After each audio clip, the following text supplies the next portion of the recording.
You're listening to an Airwave Media Podcast.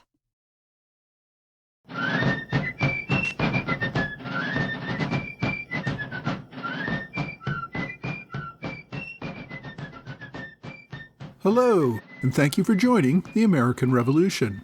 This week, episode 296, The Battle of Eutaw Springs.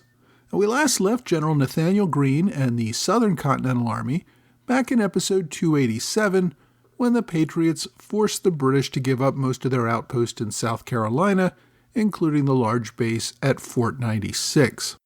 By this point, Greene's Continentals were exhausted. They'd been on the march for months. The summer heat and the spreading malaria finally convinced Greene to give his men a rest. In mid-July 1781, Greene set up camp in the high hills of the Santee, where the heat was a bit less oppressive and the mosquitoes a bit less unbearable. As the Continentals recovered, the South Carolina state soldiers and militia continued to harass smaller British deployments and supply lines. Then, after the Dog Days campaign, which I covered in episode 292, South Carolina General Thomas Sumter released most of the state soldiers and himself left for his plantation in North Carolina. This left the only significant force still in the field, a relatively small group of militia under Colonel Francis Marion. General Greene wasn't sure of his next steps. With Sumter's state troops mostly gone home, the Continental soldiers under his command felt abandoned and not particularly motivated to defend a state where the locals seemed to be taking a break. One possible course of action was to march his Continentals back to North Carolina and take the Loyalist stronghold at Wilmington. Greene was still concerned that the larger British army under General Cornwallis might march south once again to confront his army. If Greene took Wilmington, then marched north to link up with Lafayette's division in Virginia, the two of them might be able to take on Cornwallis there. Moving his small Continental Army north, however, might give the appearance that the Patriots were ceding South Carolina. Now, I've mentioned before that around this time there was discussion in Europe of peace negotiations which might end up granting independence only to those areas that were still occupied by Continental forces. So Greene's army leaving South Carolina might end up ceding South Carolina to the British in one of these negotiations. Now, there was also word of a French fleet that was sailing up from the West Indies, which Greene hoped might cooperate with him in an effort to retake Charleston. So in the end, Greene opted to remain in South Carolina and continue to harass the British presence there. On August 5th, Greene deployed the cavalry under Colonel Light Horse Harry Lee to reconnoiter the enemy. Several days later, Lee reported using 60 horsemen to attack a British supply train escorted by about 300 British infantry. The enemy held formation and repulsed Lee's attack. Lee believed that he could continue to harass the British on the outskirts of Charleston and requested that Greene send more infantry to back up his cavalry. But with most of the state soldiers having gone home, Greene did not think this was the right time to risk his army in a major assault on Charleston. There was also the issue of marching back through swampy lowlands at the height of malaria season. As I said, only Colonel Marion's militia remained active in the field around this time. Instead, Greene focused on rebuilding an army that could be a real threat to the British in South Carolina. He wrote to Colonel William Henderson, who had taken command of what was left of Sumter's brigade, and also to Andrew Pickens, to assist in the enlistment of 500 men for 1 year to support the Continentals in South Carolina. He also wrote to General Jethro Sumner to recruit an army in North Carolina that could be of assistance. It was around this same time that word spread of the execution of Isaac Hayne in Charleston. This assisted greatly with recruiting, as South Carolinians were inspired to fight to avenge Hayne's murder. In early August, Governor John Rutledge returned to the state. Arriving in Greene's camp, Rutledge meant that Greene could coordinate with a civil authority that might also help in getting more men to join the fight. Greene and Rutledge had known each other for nearly a year by this time. There's actually a funny story about Greene and Rutledge having to share a bed shortly after the Battle of Guilford Courthouse. Each man complained during the night that the other was hogging most of the space in the bed and nearly pushing the other one out of it. After struggling for a time, they realized that an actual hog had climbed into the bed with them and was looking for its own warm night's rest as well. The two men had a good relationship. Both men agreed that they needed to raise more troops and do whatever was necessary to keep people from failing to pick a side. Shortly after his arrival, Rutledge issued a proclamation to prevent the militia from plundering civilian homes. This was a concern that might cause popular opinion to turn against the cause. Rutledge also issued orders to Marion that no soldier should be granted leave for any reason other than sickness. Any man who refused to serve should be sent to British lines and have his property confiscated. The families of any men who were serving with the British would also be removed from their homes and sent to the British lines. Rutledge also ordered the arrest and property confiscation of several merchants who had cooperated with the British in the past, despite their current willingness to back the Patriot cause. He also called for the execution of any, quote, Negroes who granted any aid or assistance to the enemy. Now, General Greene also realized that he needed to ensure the soldiers under his command did not show signs of mutiny. Making an example was considered an important part of this.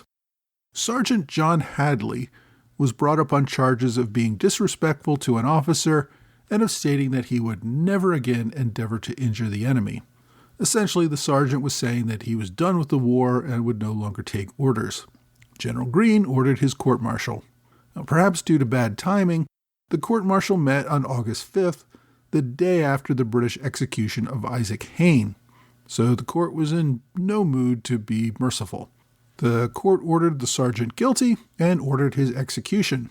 The following day, General Greene ordered the army to parade and bear witness as Sergeant Hadley was shot and killed. Greene also hanged other soldiers around this same time.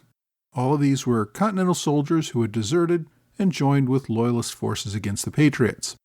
Several others were also convicted of desertion or plundering and were punished with severe lashings. On August 23, 1781, Greene's Continentals broke camp and took the army back into the field. His army had spent just over a month in camp and was now ready to re-engage with the enemy. The largest remaining British force in South Carolina, outside of Charleston, was the force that Lord Rawdon had left in Orangeburg after giving up Camden and Fort 96. After Rawdon personally gave up his command and returned to London, command of this force fell to Lieutenant Colonel Alexander Stewart. Back in June of 1781, Colonel Stewart had arrived in South Carolina in command of the 3rd Regiment of Foot. This was one of the 3 regiments that was sent to Charleston as reinforcements. Stewart was an experienced officer, a veteran of the 7 Years' War. He was about 40 years old and with over 25 years' experience in the Army. This, however, appears to have been his first deployment in North America. Stewart was the officer who had opposed the plan by Lord Rawdon and Nisbet Balfour to send a relief force to protect the British outpost at Fort 96. There was also a fight about overall command in the South. General Cornwallis had left Rawdon in command, but the newly arrived Stewart outranked Rawdon. Eventually, Rawdon led the attempt to relieve Fort 96, and Stewart brought out his own relief force to assist Rawdon, eventually with this entire group settling in Orangeburg, which is about 70 miles northwest of Charleston. The British force at Orangeburg held a good defensive position, which is why Greene avoided an attack there before giving his army a rest in August. That said, many South Carolina leaders wanted to remove this last British outpost and force all of the enemy back into Charleston. While the Americans were in camp, the British began to spread out a bit. Stewart had taken a position at McCord's Ferry, which was about 20 miles north of Orangeburg and only about 15 miles south of Greene's camp in the high hills. Flooding, however, made a direct approach for either army impossible. Greene ended up marching his Continentals north to Camden so that they could approach the enemy from another direction. Greene left his soldiers who were too sick for duty in Camden, then marched the rest toward the British camp. By September 1st, the Continentals were camped near Beaver Creek, just outside the Loyalist stronghold of Orangeburg. Greene remained there for several days, awaiting expected reinforcements from Henderson and Pickens. By September 7th, The Continentals were at Burdell's plantation, only about 7 miles from the enemy. Most of the militia and state troops had arrived, and Greene planned his attack for the following morning. Greene decided to use the same unorthodox deployment that had worked well for him in several recent battles. He deployed the militia in front. Now, of course, this time the lines would not simply be awaiting a British attack. He expected those militia troops to advance on the enemy. Now, of course, by this time, most of the militia that were fighting with him were experienced soldiers. There were 2 battalions from South Carolina and 2 from North Carolina. The right flank fell under the command of Colonel Marion, and Andrew Pickens led the left flank. The 2 center battalions were led by Continental Colonel François Malmedy Gray, better known as the Marquis de Malmedy. Now, I haven't mentioned Malmedy before. He was one of the first French officers to join the Continental Army, arriving in Rhode Island in late 1776, nearly a year before Lafayette. Before that, he had been serving as a lieutenant in the French army in Martinique. Lieutenant Malmedy briefly served as a brigadier general with the Rhode Island militia before finally receiving a colonel's commission in the Continental Army. Since he had briefly served as a brigadier, Malmedy complained to Washington that he should have been commissioned as a general, but this argument got nowhere. Later, Washington transferred Malmedy to serve under General Horatio Gates. Malmedy appears to have remained a troublesome officer. After Gates was defeated at Camden and Greene took command, Malmedy spent much of his time bad-mouthing Greene and calling for Greene's removal. Eventually, Greene sent Malmedy to North Carolina to recruit militia and obtain more supplies. Malmedy returned with a brigade of North Carolina militia in time to participate in the battle. So Greene gave Colonel Malmedy command of the center of his front line. Now, backing up this front line of militia were 2 small field cannons, 3-pounders. The artillery came under the command of Captain Lieutenant William Gaines. Continentals made up the rear line. On the right, the North Carolina line marched under the command of General Sumner. Colonel Eutaw Holland Williams commanded the right flank, made up of the Maryland line. And in the center, Lieutenant Colonel Richard Campbell led 2 regiments of the Virginia line. Greene also, in front of the militia, deployed an advance force of 200 South Carolina state troops under the command of Lieutenant Colonel William Henderson. This was the remainder of Sumter's division, and also Light Horse Harry Lee's cavalry. In reserve, Greene held William Washington's Continental Dragoons and the Delaware line under Captain Robert Kirkwood. Greene formed his men into 4 columns and began to march before dawn on September 8th. Despite the proximity of the enemy, the British commander had no idea that an attack was imminent. The British had lost most of their cavalry and were unable to conduct effective reconnaissance. Around 6 a.m., 2 American deserters entered the British camp and told Colonel Stewart that he was about to be attacked.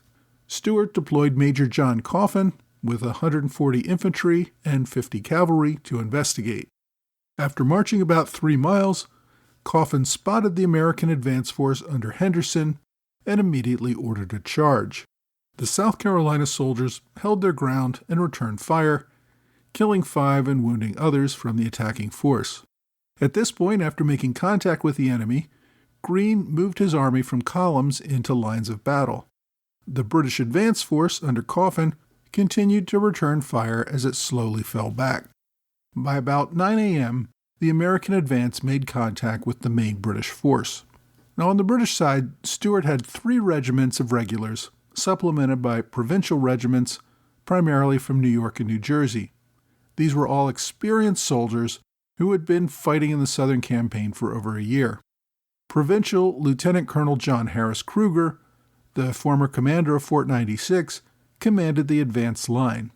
Stewart also employed Major John Marshbanks in a blackjack thicket along the river to cover the British right.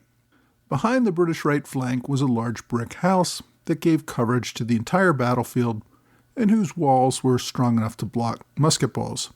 Colonel Stewart ordered a detachment of New York provincials to take cover in the house and fire from the second-story windows if the Americans were able to push forward. Greene probably expected that his front line of militia would break and fall back after a few volleys. While many of the militia had fought in skirmishes before, few of the men were experienced in more formal field battles that required them to stand in line and exchange fire with the enemy. The British fired into the militia lines using field cannons. The militia, however, held their lines and continued to fire volleys back at the British. Colonel Williams later noted that, quote, "It was with equal astonishment that both the second line and the enemy second line and the enemy contemplated these men, steadily, without faltering, advance with shouts and exhortations into the hottest of the enemy fire, unaffected by the continual fall of their comrades around them." The two lines just stood and continued fire for some time. Eventually, the North Carolina militia under Malmedy began to falter. At that point, Greene pushed forward the Continentals under Sumner to hold the center of the line. Eventually, Patriot lines began to run low on ammunition. As the rate of fire began to decrease, the Loyalist provincials rushed forward with a bayonet charge. The Patriots withdrew in good order, but then pushed forward again. Williams's command of the American right flank advanced into the British lines. On the American left, the British fire from that blackjack thicket took a heavy toll on the Maryland line. Greene ordered Colonel Washington to advance into the thicket with his dragoons and with the Delaware infantry to clear out this enemy fire. Washington charged his horsemen into the thicket quickly, with the infantry unable to keep up. The British, who were in the thicket, held their position, and so Washington's horsemen found themselves in the midst of a wooded thicket, unable to maneuver their horses effectively, and British fire decimated the horsemen. Washington's horse was shot, and when it fell, the colonel was trapped under his horse. A British soldier rushed up and bayoneted Washington in the chest. The cavalry were decimated by the time the Delaware infantry finally arrived and was able to push the British line that was in the thicket. As the American left advanced, the British defenders took their position in the brick house as planned. Some of Lee's infantry chased the British into the house, hoping to gain access before they could close the doors. There was apparently a real struggle at the door, but eventually the British managed to close it. The Americans had to pull back from the house, using prisoners as human shields against the fire from inside the house. As the Americans pushed into the British camp, which was behind the main British lines, the army seemed to dissolve. The exhausted and hungry American militia fell out of line and began pillaging the tents for food and anything else of value. As the American lines fell apart, the British counterattacked. Greene had brought up his 6-pounder cannons to use against the brick house as the Americans tried to push back against the British counterattack in the camp. Colonel Campbell fell, mortally wounded. The artillery crews drew heavy fire from the provincial riflemen inside the house, so the Americans were taking very heavy casualties. The British then pushed forward and seized the cannons from the enemy and pulled them back into their own lines. They also drove the American looters out of the camp and sent them running. Although the British successfully recaptured the camp, their leader, Major Marshbanks, was fatally wounded in the fighting. The Americans pulled back to a wood line, but then rallied again. By this time, the fight had been in full engagement for hours, and the Americans were running low on ammunition and water. So at this point, General Greene opted to pull back and withdraw. Given the ferocity of the fighting and the unwillingness of either side to back down, the casualty rates were extremely high. The well-directed rifle fire, particularly from the house, took its toll on American officers. 56 officers and 40 sergeants were killed or wounded. Now, Colonel Washington managed to survive that bayonet wound to the chest, but he was taken prisoner. Militia General Andrew Pickens also survived a severe bullet wound to the chest, which troubled him for the rest of his life. In total, the Americans took over 500 casualties, about a quarter of those engaged. The British suffered an even higher casualty rate of about 450 killed and wounded, and another 350 captured. Both commanders claimed victory. Greene reported a total victory over the enemy. Although he left the field, he said he left a picket guard behind to watch the enemy. Greene had nothing but good things to say about his officers. even Colonel Lee, who many others criticized that day for not remaining with his cavalry during the battle and sort of being all over the place. Stuart claimed a British victory to his superiors since he held the field at the end of the day. However, the British casualties forced him to withdraw over the following days, and he eventually had to pull back to the British lines around Charleston, which, from a strategic level, was what Greene was hoping this battle would do in the first place. Greene also withdrew his forces, and a week later, his army was back in camp in the high hills of Santee. A few skirmishes continued in the following days, but both sides needed to contend with large numbers of wounded. Eutaw Springs would be the last major battle in the Carolinas. Next week, we're going to move north again as George Washington attempts to move the combined French and Continental armies toward Virginia and Yorktown.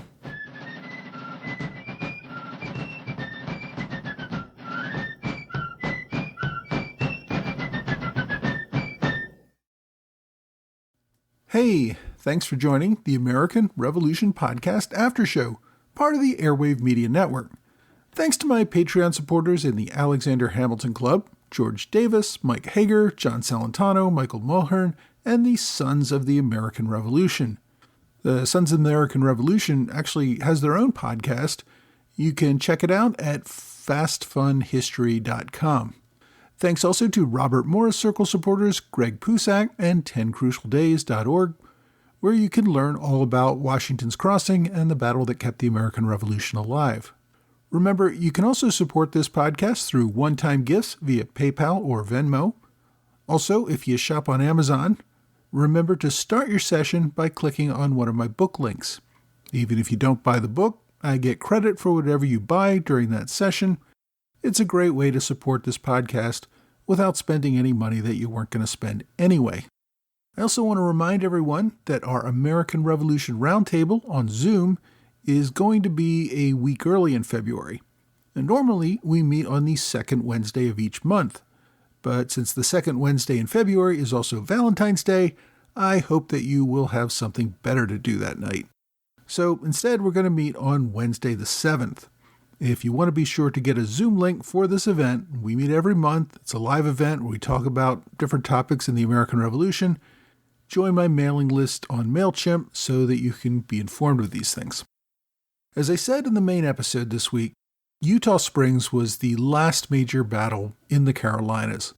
And other than Yorktown in Virginia, it was the last in the South more generally. I'm going to cover the Yorktown campaign over the next few weeks, and that's going to put all this in better context. But the British were essentially done fighting at this point and just waiting for the end.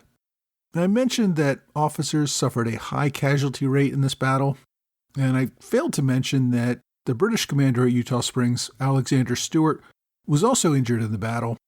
It was a relatively minor injury in the elbow, but it does show that he was in the thick of things. Stewart came from a prominent Scottish family. I guess some of his ancestors made the mistake of not being born first, so he didn't have a title, but he really came from a family with a great deal of wealth and power.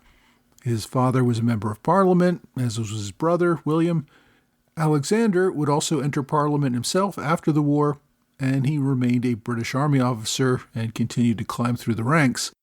In 1790, he would rise to the rank of Major General and would lead an army against the French at Flanders.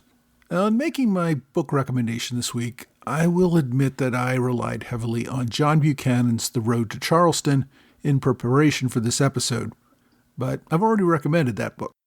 So this week, I'm recommending a book that focused specifically on this battle. It's called Eutaw Springs, The Final Battle of the American Revolution's Summer Campaign by Robert Dunkerley and Irene Boland. It's a pretty short book, well under 200 pages, but it does focus on the battle, and it includes some interesting appendices which have detailed information on those who fought in the battle and some modern archaeological information about the battlefield. So, if that sounds interesting, get a copy of Eutaw Springs, The Final Battle of the American Revolution's Summer Campaign. My online recommendation is an older book called The History of South Carolina in the Revolution, 1780 to 1783. As you might guess from the title, This is obviously a much broader book than just Eutaw Springs, but it gives good coverage of the battle, and it puts the battle into the larger context of the war. It was first published in 1902, so it's in the public domain and available on archive.org. As always, I've included direct links on my blog and website. My question this week comes from Brandon O'Brien, who asks, I was wondering if the state militia got paid differently than regulars. When and how did states merge from the Continental Army to the United States Army? Also, what is the difference between regulars and state militia? Well, Brandon, I'm going to start off with that last part first. Let's differentiate between, there are actually three types of soldiers in the war. First, you have the regulars. On the Patriot side, these were known as the Continentals. These soldiers usually had multi-year enlistments. They would go wherever they were ordered, and these were generally considered the best trained soldiers and the most reliable soldiers. Now, you also had state soldiers, who were also considered regulars. Like Continentals, a state soldier served under an enlistment that was usually a year or longer. These soldiers tended to have more training and experience. They were professional soldiers. And while Continental soldiers were paid by the Continental Congress, state soldiers were part of a state-run army that was paid by the state legislature. The state soldiers almost never left their borders, although sometimes they would go into another state if it was necessary for the defense of the state for where they were from. Now finally, you have a third category, which is militia. In many states, all males between a certain age were required to serve in the militia. The men would turn out a couple of times each year for some very basic training and then just go home again and live as civilians. Militia was very common throughout New England before the war because they were needed to defend against Indian attacks. In the South, militia were also used to prevent Indian attacks and were also used to patrol for escaped slaves and put down occasional slave revolts. Interesting, Pennsylvania never really had a history of militia, but they had something called associators, which developed right before the war began. Associators were pretty much like militia, except being in a militia was mandatory, and associators were a voluntary organization. Now, during wartime, militia training might be more frequent. In times of need, the governor would call out the militia to deal with an immediate military emergency. As soon as that emergency was over, the militia would simply return to their homes. Many states had restrictions that prevented militia from serving longer than a limited period of time, like 30 or 90 days. The result was that militia tended to be less experienced in battle, although, as we saw in today's episode, after many years of fighting in state, a good deal of the militia tended to collect considerable battlefield experience as well. As far as pay went, the Continental Army paid privates $20 for every 3 months of service, which works out to $6.67 a month. That's not much to begin with, and that amount became essentially worthless when the Continental paper money went through hyperinflation. Officers got more. For example, a colonel earned $50 a month, but again, by late war, even that $50 in Continental dollars was virtually worthless. The Continental Army also began to offer signing bonuses. The signing bonuses were usually paid in gold or silver because that was the way you attracted people to take it. But this was a one-time payment, and it wasn't a huge amount of money, maybe $10, $20. It really depended on how desperate Congress was at the time and how much money they had.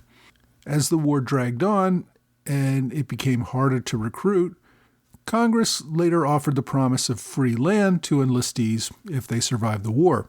That was great because it was a very big benefit, and it wasn't one that Congress actually had to pay at the time it was offered. State troops and militia tend to get paid about the same amounts, although you have to remember militia only got paid for the days they were on active duty. Many states had their own currencies at the time, which often varied in value compared to the Continental dollar, so making comparisons between the two can get really complicated really fast. But there were cases where state troops and militia were getting paid more than the Continentals because the state was desperate in trying to build up its armies. The Continental Congress frequently complained about this because doing that made it impossible to recruit more Continentals in the state. After all, if you got paid more in the state army and the duty was easier, why wouldn't you do that? So state pay compared to continental pay was often similar, but as I said, varied with different states and at different times. You also ask about merging the Continental Army into the U.S. Army. The Continental Army almost completely disbanded after the war. There were only really a few dozen soldiers still on active duty, and these soldiers were only kept around mostly to be guards at forts or federal installations to make sure that somebody didn't come in and steal the cannons. If there were any times when the military was needed between the end of the war and the adoption of the Constitution, that really just fell on state militia. The U.S. Army was established after the adoption of the Constitution in 1789. That was when the Continental Congress ended. I know some people call it the Confederation Congress, but that was the Continental Congress. The few Continental officers and enlisted men simply continued service in the new U.S. Army. States continued to maintain their own armies and militias. State militias remained largely independent of the new federal government until the Militia Act of 1903. If you have a question you'd like me to answer, please reach out to me either via email or on Twitter, Facebook, Quora, or Reddit. Well, that's all for this week. I hope you will join me again next week for another American Revolution podcast.